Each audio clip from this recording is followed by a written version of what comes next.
Hello guys, तो सीधे चलते हैं अपने एपिसोड की तरफ। जैसा कि हमने पिछले एपिसोड में देखा था, नितिन ने रिया को सही कर दिया था। उसके बाद में उसने उसके पिता की मौत के कारण के बारे में सब कुछ उसको बता दिया था। उसके बाद में रिया का दिल टूट सा गया था जब उसने अपने पिता की मौत के बारे में सुना। रिया ने नितिन को अपना टीचर भी मान लिया था और नितिन ने भी उसे स्वीकार कर लिया था अपने स्टूडेंट के लिए। रिया ने पूछा, मेरे पिता की मौत का कारण कौन है? तो नितिन ने भी उसको उसके बारे में सब कुछ बता दिया कि तुम्हारे मौत का कारण कबीर है। और फिर नितिन ने रिया को कबीर के पास ले जाकर उसी के पास छोड़ दिया, क्योंकि अब वह उसी के ऊपर फैसला छोड़ना चाहता था कि वह उसे क्या सजा देना चाहती है। तो चलिए देखते हैं इस एपिसोड में क्या होता है। अपने कमरे में लौटने के बाद में नितिन को आखिरकार एहसास हो ही गया था कि वह आज कितना ज्यादा थक चुका है। उसको अपने पूरे शरीर के अंदर थकावट महसूस हो रही थी।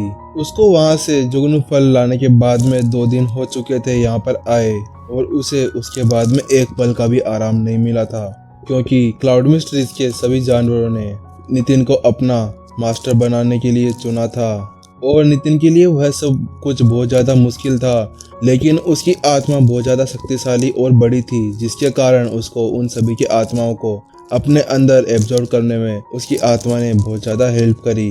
अगर कोई और उसकी जगह पर होता और उसके पास आत्मा तकनीकें नहीं होती, तो वह उन सभी की आत्माओं को एक साथ इतनी ज्यादा क्वांटिटी में एब्जॉर्ब नहीं कर पाता। कुछ देर के आराम के बाद में उसके शरीर की थकावट थोड़ी सी कम हुई, लेकिन अचानक से उसके दिमाग के अंदर बहुत ज्यादा तेज दर्द होने लगा।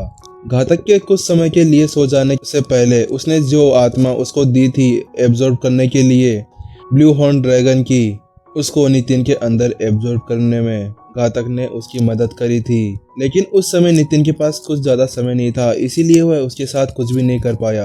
नितिन ने वहीं पर ही बैठे बैठे सोचा, अगर मैं इसको अपने अंदर एब्जॉर्ब कर लेता हूँ तो मैं अपनी आत्मा को वापस से रिकवर कर पाऊंगा।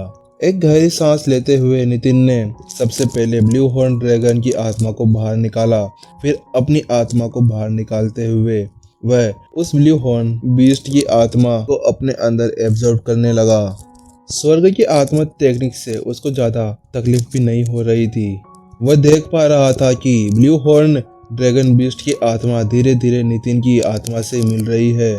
ब्लू हॉर्न ड्रैगन की आत्मा बहुत ही ज्यादा शुद्ध थी, लेकिन उसकी आत्मा गर्म थी, और उसी के साथ में नितिन को भी अपने आत्मा के अंदर एक गर्म ऊर्जा का एहसास हो रहा था।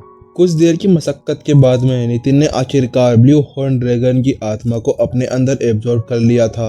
अब उसकी ताकत और उसकी आत्मा की साइज भी बढ़ गई थी, और वह अपनी आत्मा को पहले से ज्यादा मजबूत महसूस कर रहा था। क्योंकि ब्लू हॉर्न ड्रैगन बीस्ट की आत्मा आधी अधूरी थी, इसीलिए उसको उसकी पूरी शक्ति नहीं मिल पाई थी, लेकिन फिर भी वह आत्मा संत लेवल स्टेज 5 के अंदर थी। इसलिए उसकी आत्मा को एब्जॉर्ब करना बहुत ही ज्यादा अच्छा था नितिन के लिए, क्योंकि अगर वह हाई लेवल सोल स्टोन्स का यूज भी करता तो उसको इतना ज्यादा फायदा नहीं होता जितना फायदा उसको ब्लू हॉर्न ड्रैगन बीस्ट की आत्मा को एब्जॉर्ब करने के बाद में हुआ। नितिन ने निराशा से अपना सिर हिलाते हुए बुदबुदाया, अब कुछ नहीं कर सकते, मैं अपना लेवल भी नहीं बढ़ा सकता, क्योंकि मेरे पास कोई भी लेवल 9 के ऊपर की एक भी साधना टेक्निक की बुक नहीं है, और मैं उसको अब आगे भी नहीं बढ़ा सकता। नितिन की आत्मा इस समय पूरी तरह से ऊर्जा से भरी हुई थी। बस उसको चाहिए थी तो एक साधना टेक्निक जिससे वह अपनी आत्मा का लेवल बढ़ा सके।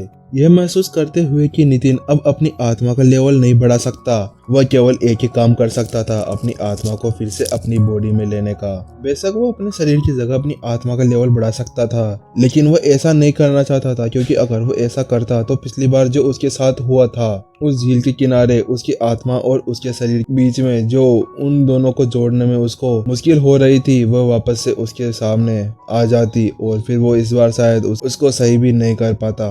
और इससे न केवल उसकी लड़ाई तकनीक कमजोर होती, बल्कि उससे उसकी साधना भी नीचे पहुंच सकती थी। यह उसके लिए दुख की बात थी कि जहाँ पर वह क्लाउड मिस्ट्रीज के ऊपर गया था, वहाँ पे उसको एक भी लड़ाकों के लिए तकनीक नहीं मिली। उसको वहाँ पर सभी स्पिरिट बीस्ट और संत जानवरों की साधना टेक्निक ही मिली, और ये सब इंसानों के लिए काम नहीं आ सकती थी, वह केवल बीस्टों के ऊपर ही काम करती। अगर वह सभी टेक्निक्स इंसानों पर काम करती तो नितिन जरूर उन सभी को इकट्ठा करने की सोचता, और और उन सभी को इकट्ठा करने के बाद में एक स्वर्ग की शुद्ध आत्म तकनीक बना सकता था। और आज रात वह हाफ संत लेवल का ब्रेक थ्रू करने की कोशिश कर सकता था। नितिन ने एक गहरी सांस भरते हुए कहा, भूल जाओ इस बात को, क्योंकि कुछ समय बाद में वह उद्घाटन समारोह शुरू होने वाला है और जब मैं एक बार प्रिंसिपल बन जाऊंगा तो मेरे पास सभी अधिकार होंगे। मैं लाइब्रेरी के अंदर जाके वह सभी साधना टेक्निक्स को इकट्ठा कर सकता हूँ। मुझे वहाँ पर रोकने वाला कोई नहीं होगा और मैं उन सभी टेक्निक्स को मिला के अपने लिए एक बिना गलतियों वाली टेक्निक बना सकता हूँ, जिससे मैं अपना लेवल आसानी से पार कर पाऊंगा। अब उसे उन सब परेशानियों से गुजरने की कोई ज़रूरत नहीं थी जो उसे पहले होती थी। एक एक बुक को ढूंढना और उसको एक साथ करना। वह ये सब कुछ सोच ही रहा था, उसको अचानक आवाज आई, टीचर टीचर। नितिन अभी वापस सोने जाने ही वाला था कि उसे अचानक खिड़की के बाहर से रिया की आवाज सुनाई दी। नितिन जल्दी से अपनी जगह से खड़ा हुआ और वह उस तरफ जाने लगा जिस तरफ से वह आवाज आई थी। रिया को अपने सामने खड़े देखकर नितिन ने उससे पूछा, तुम इतनी परेशान क्यों हो?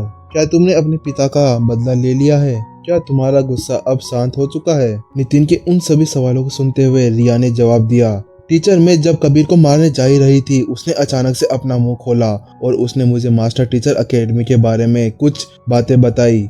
इसलिए मैंने खुद उसकी बातें सुनने की जगह आपको सूचित करना मैंने सही समझा, इसीलिए मैं आपके पास आई हूँ। वह क्या बात है जिसके लिए तुम यहाँ पर आई हो?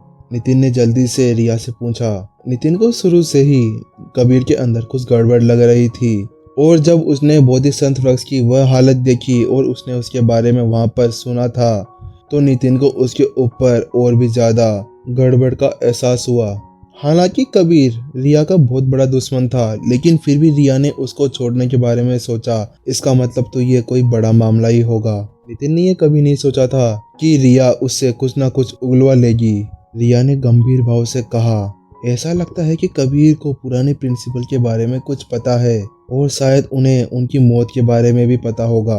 क्योंकि रिया को इस मामले के बारे में कुछ ज्यादा पता नहीं था, इसीलिए रिया ने जल्दी से अपने टीचर को उसकी रिपोर्ट करने के बारे में सोचा। नितिन ने अपनी ठुड्डी के नीचे हाथ फेरते हुए सिर हिलाया और उसने बाहर निकलने से पहले सोचा, मुझे हीलियो बीस्ट को भी बाहर निकाल लेना चाहिए क्योंकि उसको भी इसके बारे में पता होना चाहिए कि पुराने प्रिंसिपल की मौत कैसे हुई, क्योंकि वह पुराने प्रिंसिपल का वफादार जानवर था। नितिन ने जल्दी से हीलियो बीस्ट को बाहर निकाला और वह तीनों उस जगह जाने लगे जिस जगह पर कबीर को बंदी बना के रखा हुआ था। जैसे ही उन सभी ने उस हॉल के अंदर प्रवेश किया जहां पर कबीर को बंधक बना के रखा हुआ था, अचानक से कबीर के चेहरे का रंग उड़ गया जब उसने देखा कि उसके सामने नितिन और हीलियो बीस्ट है और उसका शरीर बेकाबू होके हिलने लगा। जब नितिन ने देखा कि कबीर का शरीर बेकाबू होके हिल रहा है तो उसने जल्दी से रिया की तरफ देखा और उससे पूछा, क्या तुमने इसे जहर दिया है? नितिन ने अपनी आंखें सिकोड़ ली जब उसने देखा कि कबीर कांप रहा है। वह समझ सकता था क्योंकि वह भी एक जहर मास्टर था। वह बता सकता था कि कबीर का शरीर इस तरह से डर के मारे नहीं बल्कि जहर से भी कांप रहा था। रिया के पास जहर बॉडी भी थी, उसी से उसने कबीर के ऊपर अपने जहर का यूज किया। एक मास्टर टीचर को मारना और जो बहुत ज्यादा कमजोर है उसके लिए उसको मारना बहुत ही ज्यादा आसान था। हाँ टीचर, मैंने ही अपने जहर का यूज किया है। रिया ने सिर हिलाते हुए अपनी नितिन की बातों को स्वीकार कर लिया। रिया अपने जहर के बारे में सब कुछ जानती थी। वह बचपन से ही अपनी जहर बॉडी के बारे में जानती थी। वह उसका उपयोग अच्छे से कर सकती थी और क्योंकि कबीर उसके पिता का गुनहगार था, उसी की वजह से उसके पिता की मौत हुई थी, इसीलिए रिया कबीर को इतनी आसानी से नहीं मारना चाहती थी क्योंकि रिया अपने पिता से बहुत ही ज्यादा प्यार करती थी और उसके दिल में कबीर के प्रति बहुत ही ज्यादा गुस्सा था और वो इतनी आसानी से उसको मौत नहीं देना चाहती थी, इसीलिए वह उसको तड़पा के मारना चाहती थी। इसी की वजह से उसने अपने जहर का यूज उसके ऊपर किया, लेकिन उसने ये नहीं सोचा था कि उसका जहर का यूज करते ही कबीर अपना मुंह खोलेगा और उसके मुंह से कुछ ऐसी बातें निकलेगी जो सभी के लिए इम्पोर्टेंट थी। इसलिए रिया ने उसको मारने का फैसला नहीं किया।